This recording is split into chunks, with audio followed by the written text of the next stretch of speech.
اهلا بيكم في فيديو جديد على تجربة مستخدم، والنهاردة معانا المنافس الوحيد لشاومي نوت 8 برو وهو ريلمي 5 برو. يلا بينا.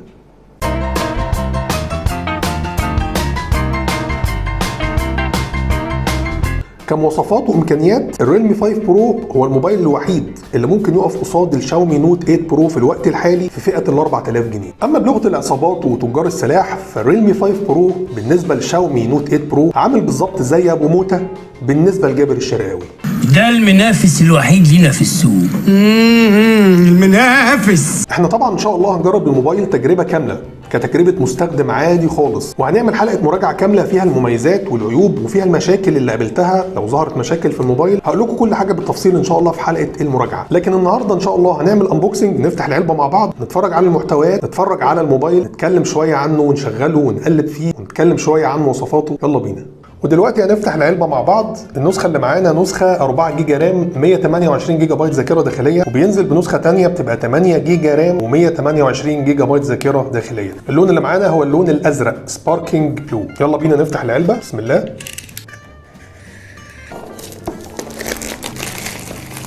خلاص بقى هنبطل نطلع العلبه من فوق ومن تحت، نروح عاملين كده على طول.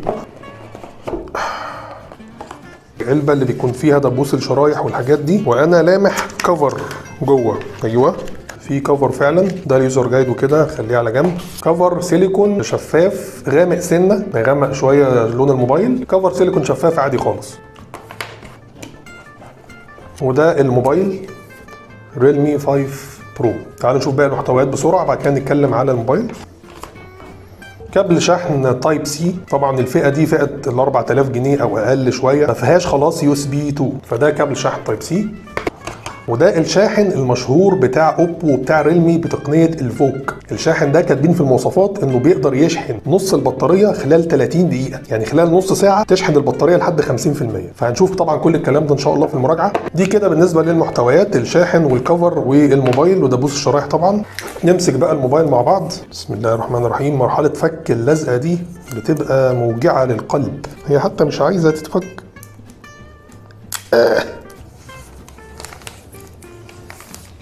بسم الله. واو. طيب فك لزقة الظهر. ما هذا الجمال يا ريلمي. طبعا انعكاسات، يا رب تكونوا شايفين معايا، انعكاسات كريستالية مثلثية، يعني انا هسميها كده انعكاسات كريستالية مثلثية. لون ازرق جميل جدا، هو من تحت ازرق في لبني في اخضر، كل ما يطلع فوق بيدي لون الموف، يعني من تحت ازرق واخضر ومن فوق موف. يا رب تكونوا شايفين الكلام ده. فالظهر شيك جدا جدا جدا، اي نعم من البلاستيك، بلاستيك مش ازاز. ريلمي تحس ان هي ما بتهتمش بموضوع الظهر الزجاجي، بحس ان ريلمي بتهتم بالعمليه اكتر، ان الموبايل يكون عملي وشيك على قد ما تقدر، بس المهم انه يكون عملي. الظهر طبعا البلاستيك عملي عن الظهر الزجاجي، طبيعي الظهر الزجاجي لو وقع هيتكسر، ظهر البلاستيك لو وقع مش هيتكسر. الكاميرات الموبايل زي ما احنا شايفين بيجي باربع كاميرات. كاميرا اساسيه 48 ميجا بكسل فتحه عدسه 1.8. الكاميرا الثانيه كاميرا وايد انجل زاويه تصوير عريضه جدا بدقه 8 ميجا بكسل فتحه عدسه 2.2. الكاميرا الثالثه كاميرا الديبث سنسور اللي هي بتساعد الكاميرا الاساسيه على العزل او خاصيه البورتريه بدقه 2 ميجا بكسل. والكاميرا الرابعه واللي بقت منتشره دلوقتي او بدات تنتشر في معظم الموبايلات هي الكاميرا الماكرو، كاميرا 2 ميجا بكسل لتصوير الحاجات القريبه قوي. يعني لو انت عايز تصور مسمار مثلا، عايز تصور حاجه قريبه قوي، الكاميرا دي بتساعدك انك تقرب قوي على الحاجه اللي انت عايز تصورها. الكاميرات بتيجي جوه فريم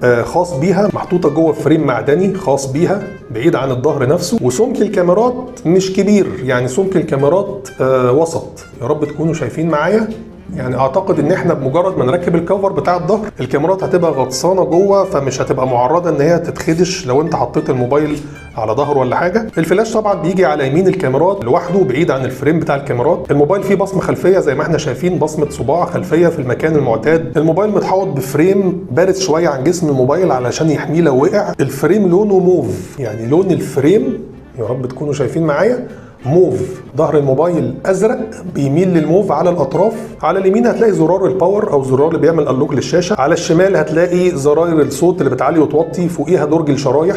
الموبايل بياخد شريحتين طبعا. من فوق مش هتلاقي الا مايك الضوضاء او المايك النويز، ومن تحت هتلاقي مدخل شحن تايب سي. على شماله مايك المكالمات، على شمال مايك المكالمات مدخل سماعه 3.5 مللي، وعلى اليمين خالص السبيكر او السماعه الخارجيه. سماعه المكالمات طبعا بتيجي فوق النوتش او فوق كاميرا السيلفي. سماعه مش عريضه، سماعه صغيره. طبعا السماعه العريضه بتبقى افضل، بحيث ان انت لو الموبايل اتحرك على ودنك وانت بتتكلم الصوت ما يروحش، تفضل سامع برضه. ولكن لا باس يعني، هي سماعه وهنشوف دقه الصوت بتاعتها عامله ازاي، وهنشوفها في المكالمات ان شاء الله عامله ازاي. حجم الموبايل كويس، وزن الموبايل متوسط مش تقيل ولا خفيف، هو وزنه في المواصفات حوالي 180 جرام. الموبايل قوي، تمسكه كده تدوس عليه ما تحسش ان هو موبايل يعني اي كلام او موبايل ضعيف يعني. ده بالنسبه لجسم الموبايل او شكل الموبايل او التصميم بتاعه. تعالوا بقى نشغل الموبايل ونتكلم، واحنا بنشغل الموبايل نتكلم عن المواصفات والاداء، ونجرب الكاميرات شويه ونقلب ونشوف البصمه ونشوف السرعه. يلا بينا، بسم الله.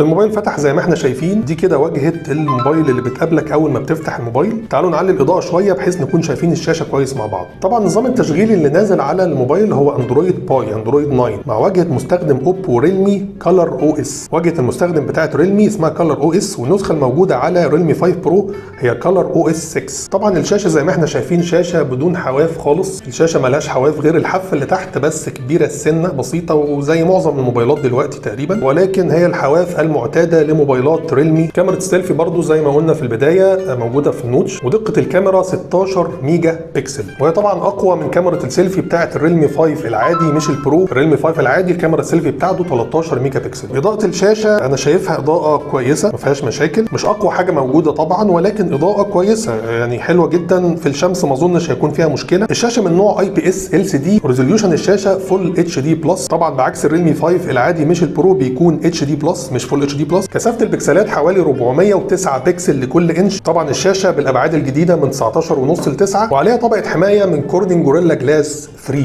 تعالوا كده نشغل حاجه تبين لنا الوان الشاشه اكتر من كده. طبعا الشاشه واضح ان هي بتدعم الاتش دي ار.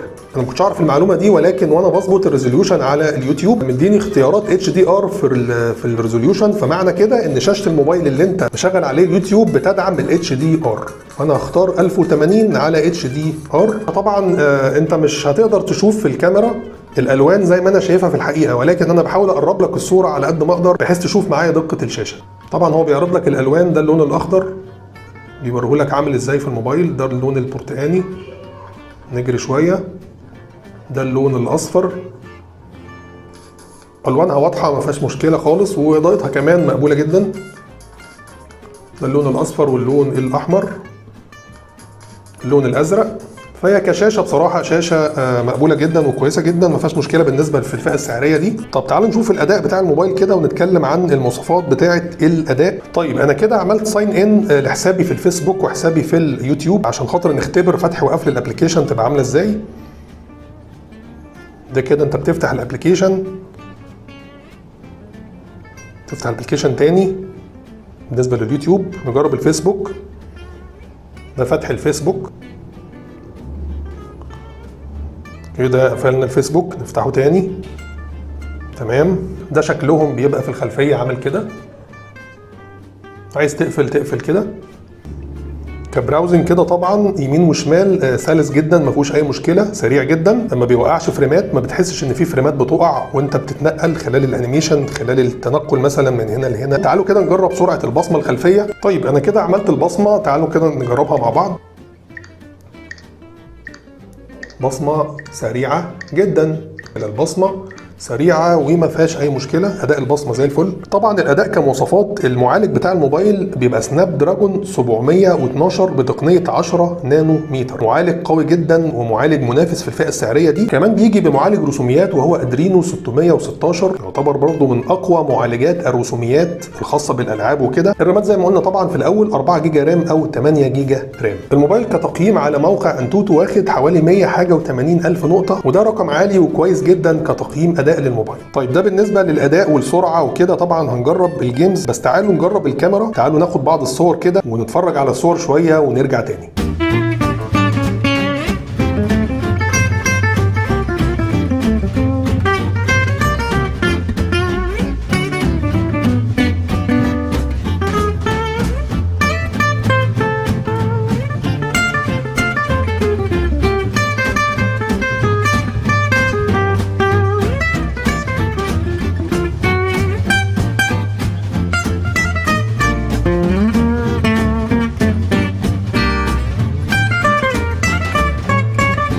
طيب تعالوا بقى نركب الموبايل في الكفر ونشوف هيبقى شكله عامل ازاي. نسيت اقول لكم ان في لزقه موجوده على الشاشه، يعني في لزقه ريلمي حطاها على الشاشه نفسها. فتعالوا كده نركب الكفر في الظهر ونشوف الموبايل هيبقى جوه الكفر عامل ازاي. الكفر تركيبه متعب شويه، معرفش ليه، تقريبا علشان غطسان، يعني ليه حروف كده طالعه كده قافله على الموبايل. طبعا ده ليه؟ ده علشان الكفر يكون بارز عن الشاشه، بحيث لو الشاشه لا قدر الله وقعت ولا حاجه الكفر يتلقى الصدمه والشاشه ما تلمسش السطح اللي الموبايل وقع عليه. الكفر زي ما احنا شايفين كفر شفاف مغمق لون الموبايل شويه. الكفر عاملين فيه حركه صايعه بصراحه حوالين الكاميرات. الكفر بارز شويه بحيث ان هو ما يخليش الكاميرات تلمس السطح اللي انت حاطط الموبايل عليه على ظهره. ما اعرفش انتوا هتبقوا شايفين معايا ولا لا. فالكاميرات غطسانه جوه، ما تقلقش من اي حاجه. والبصمه طبعا واضحه اهو، تستخدم البصمه بمنتهى السلاسه. تعالوا كده نجرب الصوت. نشغل كده اي ملف صوت مثلا على اليوتيوب ونشوف الصوت بتاع الموبايل بتاع السماعه الخارجيه عامل ازاي. معانا النهارده شاومي ريدمي نوت 8 برو. يلا بينا.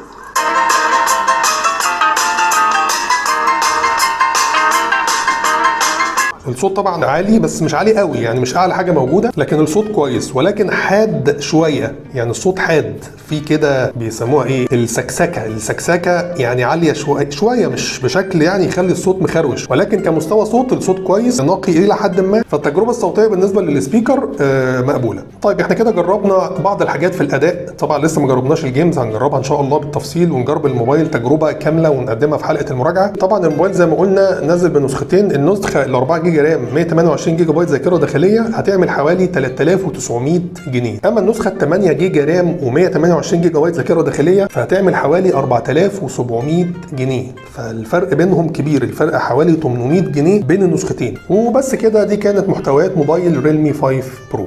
تحت الفيديو في زرار اسمه لايك، لو الفيديو عجبك دوس على زرار اللايك لو سمحت. ولو انت اصلا مش مشترك في القناه اشترك في القناه، هتلاقي تحت الفيديو سبسكرايب، دوس عليها او دوس على اللوجو اللي هيظهر هنا دلوقتي، ممكن تضغط عليه وتشترك في القناه من خلاله. وما تنساش تتابعني على صفحه الفيسبوك والانستجرام، وهتلاقي كل الروابط موجوده في صندوق الوصف تحت الفيديو. اشوفكم ان شاء الله الفيديو الجاي.